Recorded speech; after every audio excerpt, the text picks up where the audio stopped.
चुनरिया ओढ़ावाना पवन पौआ में बैठल आज प्रीत बरसावाना मयरिया आवाना चुनरिया ओढ़ावाना पवन पौआ में बैठल आज प्रीत बरसावाना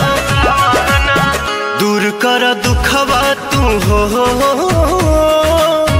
असरा लगौले बनी हो काला सा सजौले बनी हो